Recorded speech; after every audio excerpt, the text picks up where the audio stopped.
আসসালামু আলাইকুম প্রিয় লিসেনার, আপনার সবাই কেমন আছেন? আমি ভালো আছি এবং ভালোর দলেই আছি।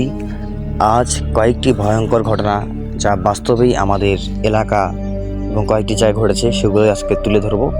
সব কয়টি হয়তো তুলে ধরা হবে না, তো যে কয়টি বিশেষ চমৎকার বেশি ফিলিংস আনবে আর কি, তো সেগুলোই আমি আপনাদের সামনে তুলে ধরার চেষ্টা করবো ইনশাআল্লাহ। আপনারা দেখছেন দ্য রিয়েল স্টোরি ভূত FM উইথ তৌফিক হাসান। সঙ্গেই থাকুন, আশা করি ভালো লাগবে। তো চলুন এবার মূল ঘটনার দিকে আমরা ফিরে যাই।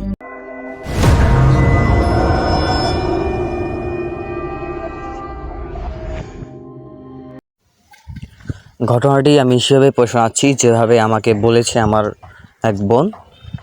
তার নাম প্রকাশ করা যাচ্ছে না এখানে, তার নামটা গোপন রাখা হয়েছে। হ্যাঁ, তো চলে যাই সেই ঘটনার দিকে। 2017 সালের ঘটনা। আমাদের বাসার পিছনে বাসা থেকে 20 পা এগোলেই একটি জঙ্গল, বড় জঙ্গল। তিস্তা, আশা করি তিস্তা অনেকেই জানেন এবং অনেকে চেনেন না। তো এটা হচ্ছে লামিহাট জেলার একটি ডাকঘর। সেই ডাকঘরের নাম হচ্ছে তিস্তা। তো তিস্তা পাড়ে আমাদের বাসার পিছনে 10 পা কি 20 পা এগোলেই একটি বড় জঙ্গল। আমার মনে হয় না এরকম জঙ্গল তিস্তায় কোথাও আছে। একদিন ঘটনা ঘটেছে আমার সাথে। 2017 সাল। আমি রাতের বেলা মায়ের রান্নার কাজে আমি সাহায্য করতে গিয়েছিলাম। তারপর রান্না সাহায্য করে দিয়ে এদিকে বাবা তখন বাজারে দোকানে ব্যবসা করেছিল এবং কারেন্টের কাজ করেছিল। বাবা কাজ করে এসে খাবার চাইলো, তো মা খাবার দিল, আমিও বাবাকে সাহায্য করলাম, যা লাগে আর কি সেগুলো দিয়ে দিলাম। তারপর রাত বেজে গেল 10টা। এই 9টা থেকে 10টার মধ্যে আমাদের খাওয়া দাওয়া সব সম্পূর্ণ শেষ করা হয়। তারপর সবাই সবার রুমে গেল। আমি আমার রুমে একাই ঘুমাতাম, যেহেতু আমি বড় মেয়ে। আমার বয়স তখন চলছিল 20-21 বছর। তখন আমি রাতেরবেলা ডিম লাইট জ্বেলে দিয়ে ঘুমিয়ে পড়ি। হঠাৎ মাঝরাতে কেন জানি নুপুরের শব্দ শুরু হয়, ঝুম ঝুম ঝুম এরকম করে 1 পা 2 পা কে যেন হাঁটছে। তো আমার গাটা একটু শিঙে উঠলো। আমি ভাবলাম যে এত রাতে ঝুমঝুম শব্দ কোত্থেকে আসবে। তখন বাজে প্রায় রাত 12টা ঠিক 50 মিনিট। রাতটা ছিল সম্ভবত শনি অথবা মঙ্গলবার রাত।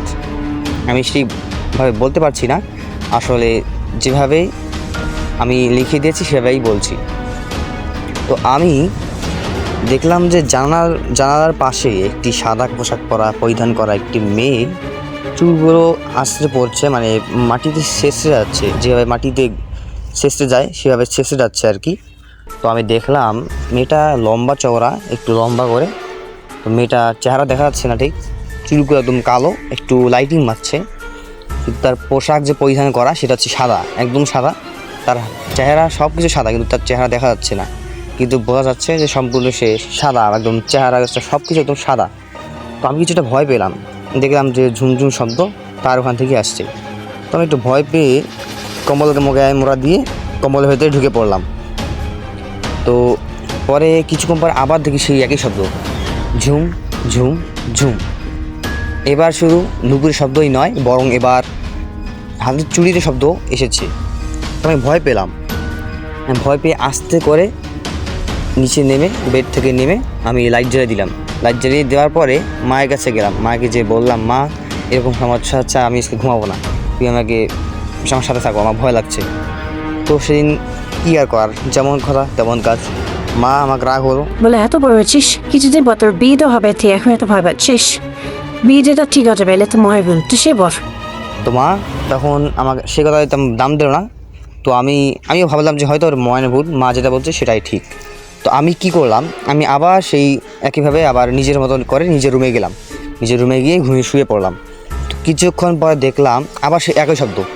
এবার শুধু নুপুর নয়, এবার হাতের চুড়ি পরলে চুড়ি 2 হাত দিয়ে মেয়েরা যেভাবে শব্দ করলে যেরকম শব্দ হয়, চিরিং চিরিং চিরিং, সেরকম শব্দ হচ্ছে এবং নুপুর শব্দ হচ্ছে, ঝুম ঝুম ঝুম। তো আমি ভয় পেলাম। ভয় পাওয়ার পরে আবার মাকে বললাম, আবার ভয় পেয়ে লাইট জ্বলে দিয়ে দ্রুত মায়ের কাছে গিয়ে বললাম। পরে বললাম যে মা এবার সত্যি মা, এবার আবারও একই অবস্থা দেখেছি। পরে মা রাগ হলো, বলল যে তুই যে কি না, চল আজকে আমার সাথে থাকবি চল। পরে সেদিন রাতে আমি আমার রুমে থাকলাম না, আমি আমার মায়ের সাথে থাকলাম। তো এই ঘটনার পরে অনেক দিন পরে আর এরকম ঘটনা ঘটে নাই। তারপর আমার বিয়ে দেওয়া হয়। আমার বিয়ে দেওয়া হয় ফকের তকেয়া বড় বাড়ি, সেখানে বিয়ে দেওয়া হয় আমার। তো বিয়ে দেওয়ার পরে থেকে আমার আর এরকম সমস্যা হয়নি। সালটি সে 2017 সাল। তো আমি আমার ঘটনাটি এখানে বসে শেষ করছি। আমি আমার ভাইকে বলবো আমার নামটি যেন প্রকাশ না করে, এই জন্য সবাই যেন ভালো থাকে। প্রিয় শ্রোতারা, আপনাদেরকে কেমন লাগলো আর অবশ্যই ভিডিওটি ভালো লাগে থাকে লাইক দিয়ে থাকো প্রিয় লিসেনার।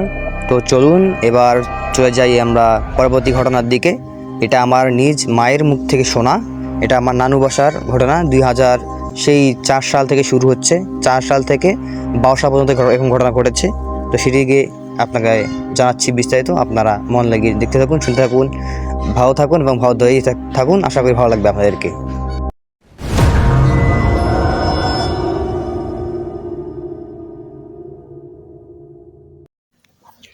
এই ঘটনাটি 2004 সাল থেকে শুরু হয় আর কি, এবং 22 সাল পর্যন্ত এরকম ঘটনা প্রায় দেখা যায় আমাদের রংপুর বিভাগের। আপনারা যে কাউকে বললে এই ঘটনা বিষয়ে, যে কাউকে বললে অবশ্যই তারা বলবে, এবং অনেকের সামনে এরকম ঘটনা ঘটেছে রাতের বেলা করে। রংপুর থেকে ব্যাংকের মোড়, বাংলাদেশ ব্যাংকের মোড় থেকে মনে করেন যে কদমতলা হচ্ছে 20 টাকা ভাড়া। তো এই কদমতলায় যে একটি পুকুর আছে, অনেক বড় পুকুর, সেখানেকার ঘটনা। আগে অনেক মানুষ সেখানে থাকতো, এখন বাড়ি সব ভেঙে টেঙে নিয়ে এসেছে, কারণ ওদিকে অনেক সমস্যা, যার কারণে মানুষের ঝামেলা হয়, যার কারণে থাকতে পারে না। বিভিন্ন সময় ঝগড়া লাগে, বিভিন্ন সময় ভূত জিনের আতঙ্ক আর কি। তো এই কারণে আর কি মানুষ সেখানে বাসা ছেড়ে, মানে বাসা ভেঙে সেখান থেকে বাসা নিয়ে এদিকে রাস্তার বাম দিকে নিয়ে এসেছে। তো ঘটনাটি 2004 সাল থেকে শুরু হয় এবং 22 সাল পর্যন্ত এরকম ঘটনা প্রায় দেখা যায়। তো ঘটনাটা শুরু করে দিই। আমার মা আমাকে যেভাবে বলেছে আমি সেভাবে আপনাদেরকে পড়ে শোনাচ্ছি, যেভাবে আমার ডায়েরিটা নোট করা আছে। তো আমি বলছি, আপনারা শুনতে থাকুন। সাল 2004। আমার নানি রাতে মাঝে মাঝে তাহাজ্জুদ নামাজ পড়তো। সেখানে একদিন উজু করে বেড়াচ্ছিল। সেই সময় হঠাৎ করে কারেন্ট চলে গেল। সেদিন আকাশ খারাপ, প্রচণ্ড বৃষ্টি হচ্ছিল। সে সময় নানি ভাবলো যে নামাজ তো পড়তেই হবে যেভাবেই হোক। এখন নানি তাহাজ্জুদ নামাজ পড়ার জন্য কলেবার উজু করতে গেল। তো উজু করে এসে নানি দরজা লাগাবে, সেই সময় গেটের মানে বাসার যে প্রথম গেটটা যেটাতে প্রবেশ করে, তো সেখান দিয়ে নজর গেল নানির। তো নানি দেখতে পেলো যে এটি কালো করে একটি কালো করে ছায়ামূর্তি সেটি হেঁটে যাচ্ছে সামন দিয়ে, মানে রাস্তার ওদিক দিয়ে, মানে পুকুরের সামন দিয়ে হেঁটে যাচ্ছে। তো আমার নানির বাসার সাথেই মানে পুকুরটি, মানে 10 পা এগুলোই মানে পুকুরটা, এই আর কি। তো নানি কিঞ্চিত ভুল মনে করলো, সেটাকে পাতা দিল না। তিনি ঘরে গিয়ে দরজা লাগিয়ে দিয়ে তিনি তাহাজ্জুদ নামাজ পড়লেন।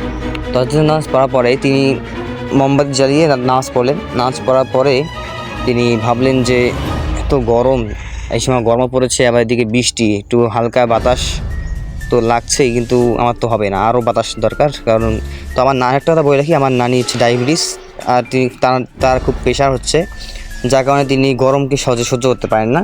তিনি মনে করেন যে সেই সময় কী করবে, সেই সময় তিনি বেরিয়ে গেলেন। বেরিয়ে যাওয়ার পরে তিনি মানে দরজাটা খুললেন, ঘরের দরজা খুলে তিনি বাহিরে বের হয়ে পুকুরের দিকে একটু হাওয়া খাওয়ার জন্য গেলেন এবং দোয়া পড়তে গেলেন। তো দেখলেন যে পুকুরের মাঝখান থেকে হচ্ছে সোনার ড্যাগ। আপনারা অনেকে বিশ্বাস করবেন কি না, একান্ত বিশ্বাস করবেন কি না করবেন সেটা একান্ত আপনার ব্যাপার। ঘটনা যেভাবেই বাস্তব হয়েছে, যেভাবে শুনছি সেভাবে আপনাদেরকে বলছি। তো মাছ যে পুকুরের মাঝখান থেকে হচ্ছে সোনার ড্যাগ ভেসে উঠলো।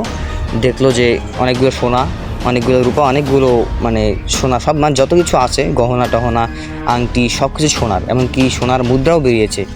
তো নানি এই জিনিসটা দেখার পরে ভাবলো এটা কি নেওয়া যাবে, তিনি ভাবলেন যে না, এটা তো নেওয়া যাবে না, কারণ অনেক মানুষ এরকম করে মারা গিয়েছে এই পুকুরেই, এবং এর আগেও পাশে আর একটি পুকুর আছে, সেখানেও এরকম ঘটনা ঘটেছে। তো একটা বাচ্চা নাকি পা টেনে নিয়ে গিয়েছিলো। তো এক বাচ্চা একদিন পুকুরে বেলা নেমেছিল মাগরিবের সময়।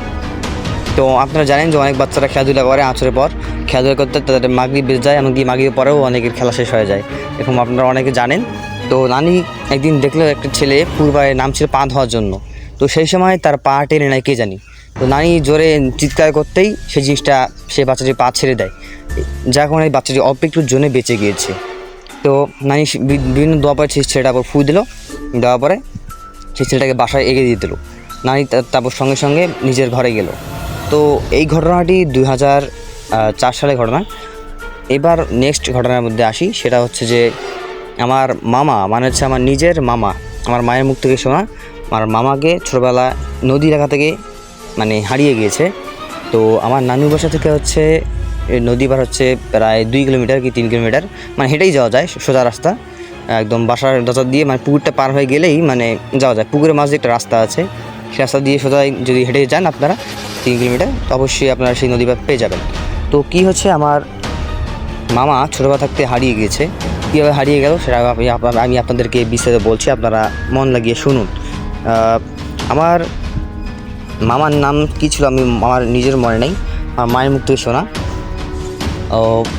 এক সময় আমার মামা খেলাধুলা করছিল বন্ধুদের সাথে নদীর পাড়ে। তো বন্ধুরা সবাই ক্লান্ত হয়ে খেলা শেষে সবাই বাড়ি চলে যাচ্ছিল। সেখানে মামা বললো যে তোরা যা, আমি একটু পরেই যাচ্ছি। তো সবাই বললো যে ঠিক আছে, তুই দেখে আসিস, আমার যাই। তো এদিকে সবাই আসার পরে আমার নানি জিজ্ঞাসা করলো, কী রে আমার ছেলেকে কই রাখিসলি? তো ছেলেরা মানে আমার মামা যে বন্ধুরা তারা বললো যে আন্টি ওকে তো আমরা দেখেছি, ও বলছে যে তোরা যা, আমি যাবো এখন। তো নানি এদিকে একটু চিন্তিত হয়ে বললেন যে তোমরা এটা কী করছো? তোমরা আমার ছেলেকে ভেবে রেগে আসতো, যদি কিছু বিপদ হয়। তখন সবাই ভয় পেয়ে মানে বন্ধুরা সবাই, আমার মামা বন্ধুরা সবাই ফিরে গিয়ে দেখলো যে সেখানে আমার মামা নেই। তো মামার সাথে কী ঘটনা ঘটেছে পরবর্তীতে জানা যায়। এক কবিরাজ এক সময় আসে আমাদের সেই নানুর গ্রাম দিয়ে চলাফেরা করে, সেই গ্রামে আমার একদিন কবিরাজ ঢোকে। তো সেই দিনে আমার নানি তাকে ধরে সালাম গালাম করে ঘরের মধ্যে নিয়ে আসার পরে তাকে সমস্ত ঘটনা আমাকে ঘুরে বলে। তো কবিরাজটি বিভিন্ন চাউল ছিটে দিল এবং আগরবাতি জ্বালিয়ে ধ্যানমগ্ন হয়ে কী জানি পড়লো, মন্ত্র মতো উচ্চারণ করলো না কী কোরআন আয়াত পড়লো সেটা স্পষ্ট বোঝা যায়নি।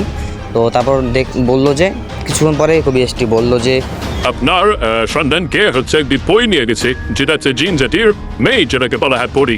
বউ সে ধরে নিয়ে গেছে, কারণ আল্লাহ জানে এখন তাকে নিয়ে আসা সম্ভব না। সে যদি থাক তাহলে তাকে রুখার কোনো একটা ব্যবস্থা হতো, কিন্তু এখন তো যদি সে নেই, জায়গায় তাকে কোনো হয় এটাকে আনা যাবে না। আর যে জিনটা তাকে নিয়ে গিয়েছে, সে জিন থেকে এখন হাজির করতে চাইলেও অনেক কিছু কষ্ট করলেও ওই জিন সাথে হাজির হবে না, এটা আইন চলে গিয়েছে।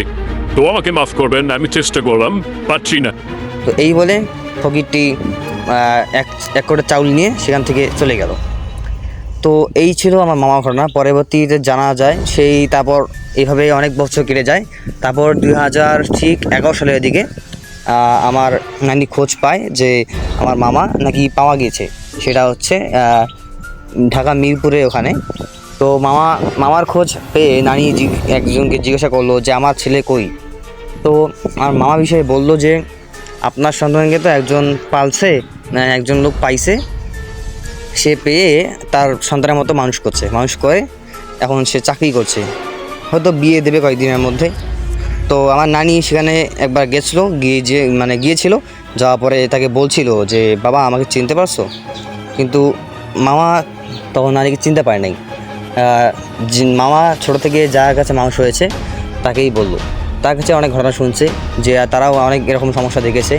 তারা বিভিন্ন দোয়া পরে বিভিন্ন আলিম ওলামার কাছে নিয়ে গিয়ে ঝাড়ফুঁক শরীর বন্ধ করে নিয়ে এসেছে, যার কারণে তারপর থেকে এমন ঘটনা হয়নি। মামা তখন থেকে চাকরি করে, কিন্তু মামা আজও, দুঃখের বিষয় হচ্ছে মামা আজও নানিকে চিনতে পারেনি। এই হচ্ছে দুঃখের বিষয়। তো নানি আর কী করবে, নানি আল্লাহ ভরসা করে আল্লাহর রাস্তায় ছাড়িয়ে দিয়েছে।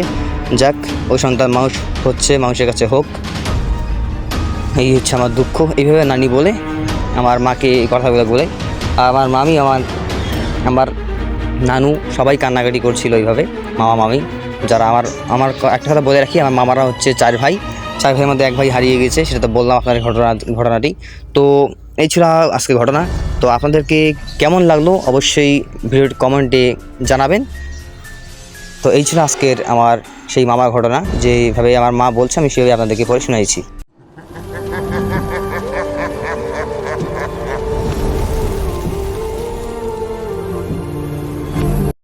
ওয়েলকাম ব্যাক প্রিয় লিসেনার।